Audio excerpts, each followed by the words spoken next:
Doom brought you a storyline, which kind of started, and they went through the whole Doom and Quake series, and then it brought you more to the story, and then that was it, and they kind of dropped off, and so everybody was kind of struggling. What are we going to do? What are we going to come up with?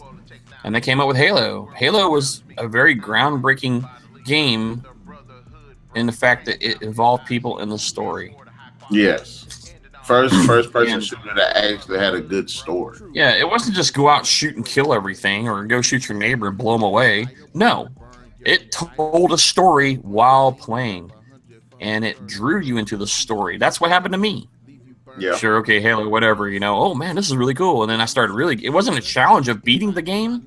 It was a challenge of evolving the story. And I think that's what made Halo the game that is that people got involved in the story. And you wanted to know more. They left enough mystery out there, what about Cortana? What about, the Covenant? What's their story? What are Spartans? Where did they come from? Why do they, you start asking all these questions. And so they started feeding you these games. Yeah. We got Halo 1. Now we got Halo 2. Gives you more. Halo 3 gives you more little side projects and everything that were going on at the time. So, and it's cool because one of the best things about Cortana and Master Chief that makes them so prominent characters is the fact that when Master Chief first got on the scene, he really didn't say anything, yet he still had presence. Oh yeah, he commanded presence. I mean, I've been active duty military, and there are those people they never have to say a word, just scream it, and you're like, "Yep, nope, you got my full attention." Yeah, because and then Cortana balanced it out. Cortana balanced it back out. And she brought, he was all hardcore, solid. I'm here to do business. She brought the humanity into the Master Chief. It wasn't the Master Chief. That's one thing I did like about 4. That they did, focus on 4 was the humanity in both of them. Yeah, they eventually, he was all military. She was artificially intelligent. And, as I say, she brought the humanity to the table, even though she wasn't even human to begin with. And he dropped his guard down and cared, even though it wasn't even a true, physically, but it was still someone nonetheless to him. I mean, Cortana is an artificial intelligence person, being in her own right. That's, whatever people want to call it. She's still, some people argue, can artificial intelligence actually be life? One of the greatest debates out there in the world right now. Can AIs actually be real persons? Yeah. That's a question, what defines a life? So, I mean, that's one of those questions that kind of comes in there and works its way through the storyline as Katana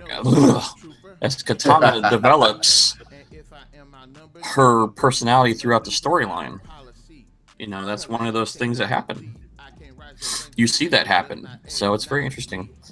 And like I say, we'll see what happens in 6. And I say I would project, 2018 for Halo 6, whatever they want to call it.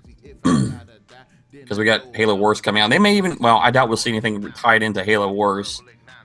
They were just kind of more strictly, what was going on at the time. So the second one's supposed to have a bit of a storyline to it. Like it's supposed to actually fit into the canon.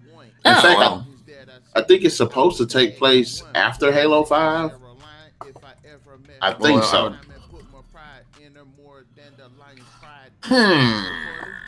Let's see. Worst 2. Yeah, it is 343 Studios.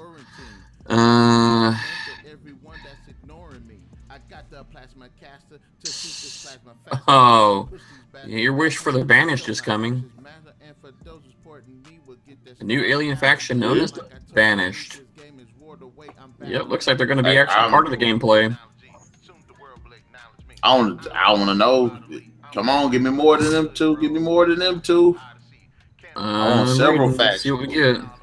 I was looking for it. I could not find it. There's a little bit on here.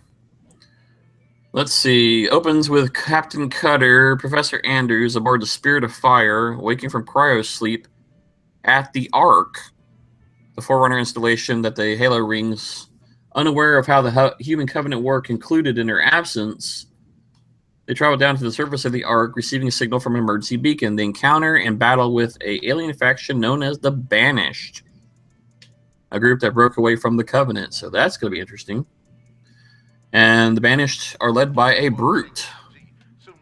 So that's even cool. More interesting. They had a little video clip on that. Brute Warlord Atrox, following the Covenant's demise. And then they have an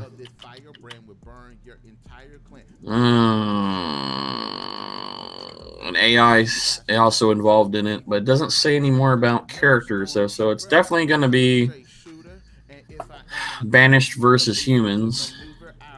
So it's still somewhat Covenant, and I want to know too if this is supposed to take place after 5. I mean, after or before 5. This is going to probably happen simultaneously, actually, from what I would guess. So does that mean that they're going to have elites with the humans? It could very well be, because, well, it says they're in cryo sleep. So, shortly after the events of Halo 5. So, yes. Yes. Military race knows the Covenant has ended. And the Spirit of Fire was considered declared lost with all hands. So basically, yeah, they're in that hole in space where the Ark was stashed. Oh, okay. So there could be very well elites on the ship, because it says after Halo 5. So we know elites were on board in Halo 4, Halo 3, and 4. So, yeah. It looks like that would be very interesting. We shall see what happens. February 21st, people. That's when it hits the stores. Single player, multiplayer. Hopefully I can get it. Hopefully I can get it. Are they going to do it on computer or just Xbox? Yep, Windows and Xbox One. I don't know if I'll be able to play it as a console. I have a real hard time sometimes with thinking that. I may end up playing it on my... We'll see, though. So much. We have thrown so much of Halo. We talked all 16 years of Halo out there, and we still hadn't even really brushed the surface. Mm-hmm. Definitely got to come back everything that goes on about the series and talk in depth a little bit more. Perhaps where it comes to gameplay or the settings or the story, even more in depth with the characters. But right now, we're just two fanboys just digging at it. That's the way it goes. You get into a subject and you just like, man, what about? And I say, everything we talk about, we could always do that with, but no, we get it started. It makes your brain think, and maybe next time we come up, you can join the show and say, hey, let's talk about this, or let's talk about that. Let's see what happens. Yep.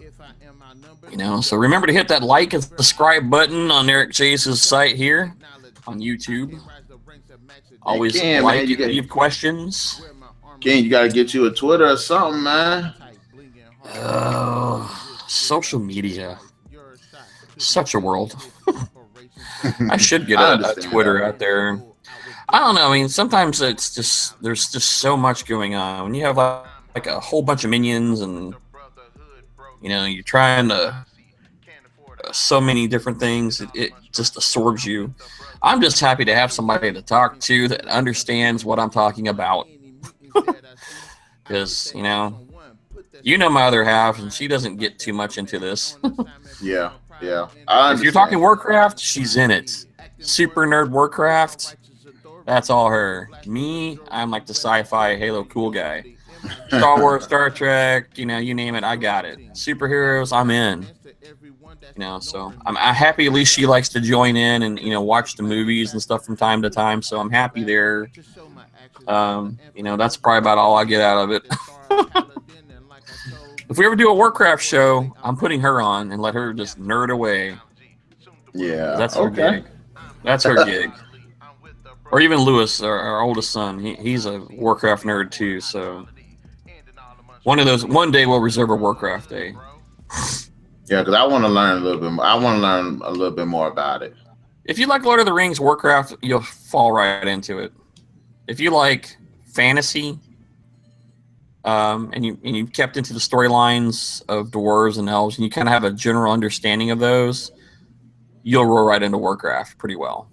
I mean, it's an interesting world. It's just not my world. Although I like the magic and all that stuff, I really have never dived into playing the game. I do like Lord of the Rings and stuff from time to time. So, but I like big guns and cannons and aliens and vaporizing people and all that good stuff. So I'll stick with that for a while. I can understand that because that's how I am. But there's been a couple of games I have wanted to kind of dive into. There's a lot I like to. It's just a matter of, our world is so complicated. You do jobs. I do a job during the week and a job on the weekends, and it's just, it's when do you find the time? I mean, I see you're busy all the time doing game reviews or movie reviews and everything like that. And it's just like, I want to do that. I just was watching the YouTube recap of 2016. And all the the YouTube shows that I like to watch. I see a lot of the same people on that show or the recap. I'm like, I want us to be that cool. I want to be like, What's Inside or Casey Neistat or some of these other, large YouTubers where they have this huge audience and they get invited to go to all this cool stuff. And you don't even have to work anymore. You just YouTube. Yeah. I understand $1 billion. And I have such a creative mind and you have a creative mind. And it's just a matter of getting there. Yeah. It just, and I'm like, man, that'd be so cool. Hey, it's always about finding the time, and you just got to stick with it. And I got to. Oh yeah, well that's the other thing too. I mean, if you watch Casey Neistat, he's recently kind of ceased his daily vlog at the moment. But he's one of the people who started, just simply just grabbed a camera and film his own self. He's done movies and stuff like that too, but. He jumped in. He wanted something more challenging. So, he started doing a daily vlog. His goal was to find something that day. His whole goal was to find something that day to be creative about. And that was his thing every day. And he did that for about a year and a half. And you get to a point where he's like, I've got this down pat. It's a science to me. I want to do something next step. I want to do something else. I want to evolve. Yeah. He was like the number, next to like probably within the top 5 YouTubers out there, and he decided, he ends up, his company got bought by CNN, and he went on to other things. He's working other projects now, but I mean, he comes back every now and then. But it's so cool to watch these folks, and they like get invited to. We want you to be here, or we want you to come speak, or we want you to come, do something here. I want to do that. I want to do that full time. It's in my head, and I would like to do all this stuff, and it's great to see all these creative people, especially like if you watch it's a dad and son, and it's called What's Inside. They also have added kind of a family version called What's Inside Family. Very cool show. Like the people. I mean, Dan and Lincoln are the dad and the son in this case, and they tear stuff apart. But what's so cool is, I mean, they get invited to all these really cool things, and they get to do all this really cool stuff. They travel the world to cut open things. They got invited to Philippines or Japan to cut one of these, I forgot the little balls that they have them. They cut them in half and see what it's all about. That's the stuff I want to do. That's the cool stuff. And we're going to get there. We're going to work our way up there. You got so much stuff planned as far as working on a novel. And then there's some skits that I want to start working on. Also with the game program, it's just so much stuff. They got planned, and then the thing, but it's you're doing everything, between working 2 jobs and you having your schedule and I having my schedule and having so much stuff to do. It's kind of hard to get it out there like that. But it's progress, work in progress. It's always work in progress. Always trying to make the bigger, better product. It's not about quantity. It's about quality. Quality. You can make 30 freaking YouTube videos in 5 minutes. Are they going to be good? No, they're going to be crap. Mm-hmm. But if you make one good 30-minute, 15, 10-minute, even whatever it is, but make it the best that you can, it'll be so much better. Yep. But, all right, folks, enough of us rambling on. The show will get better as we go. Lots of plans in place and lots of things to do. like and subscribe. Tell your friends, tell your neighbors, tell your dogs. Get on there, press that button and say like and subscribe to us. We'll be back every week as best as we can and make sure that everything goes, because that's what we do. All right, then. I greatly appreciate you joining us again here. Ken, you are too cool for words. Always a pleasure. I enjoy it. And maybe the next time we sit outside at one of your other jobs, we can have that microphone and remember to record something. Because we have some of the best discussions just sitting there while we're working. Yeah, just talking. Talking about things in general. I mean, we went through politics one weekend, and I'm not a political person by any means. It was just conversation, and it evolved into other many different things and facets of our lives and life in general. But it was such a good conversation. I really wish we had the microphone that night. Yeah, I did too. I did. Man, you realize we sat here for an hour. We did our entire show right here standing in the parking lot. That would have been so cool. But we'll give it a shot one weekend and see what we can do. So I don't get too. All right, everybody, you have a good night. Narik, you're going to have a good night and eat some chicken and some dirty rice for me? Oh, I'm going to enjoy it. See if these kids left me any food downstairs, little monsters. All right, then, guys. Thank you once again for checking out our video. We greatly appreciate it. And feel free to subscribe, share, and like our video, because we'll be continuing to come at y'all with these breaking the base discussions. And there are just so many different topics that we could talk about. But hey, there is time, and we got so much more to show y'all in the future. So we'll catch you guys later on another thing. Breaking the base. Ken, you out, buddy? I am out of here, sir. All right, NarikChase and Ken Phillips signing out. Acting poorly.